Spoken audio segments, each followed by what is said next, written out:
ฟังตอนยามเก่งกับกังจิมดงปอนยาโกนาดเกโลจีมานาจารน้ำจูกังพาเนพา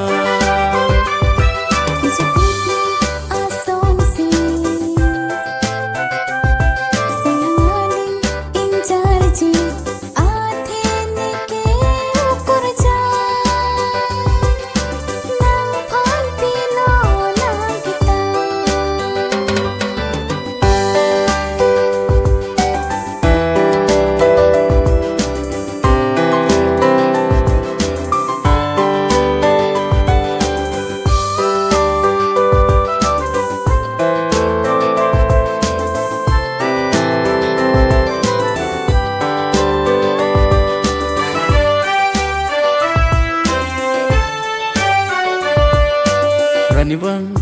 loti nam jolan sini ni malah soalan Damaning langit lang jogan bang thamakan avilo mana Rani si ben ipong tang mong hiti nam muman Do thek thi ni klem thek thi ni ke nang joy ni juta berbicara nam ne phan sing nang pathiri ne phan joking nang than den rina dam non hama char a sini rumpan pang don jam king of kang jim dong pon jam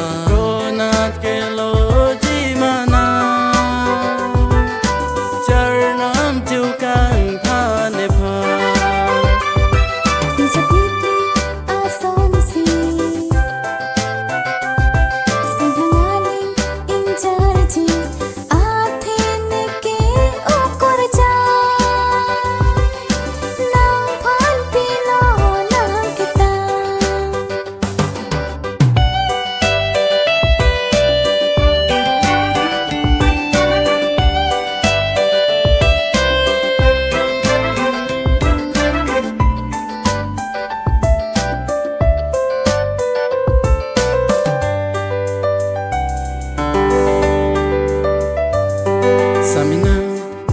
non si pakorja lotina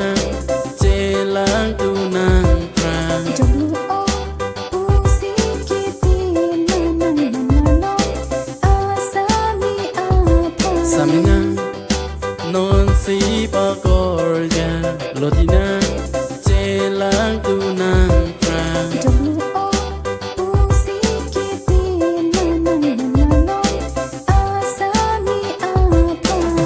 la sona lam kali bom nang phan nang di ni sing vi amir chenam do pi pli do pi jo la si chung pha ri ki do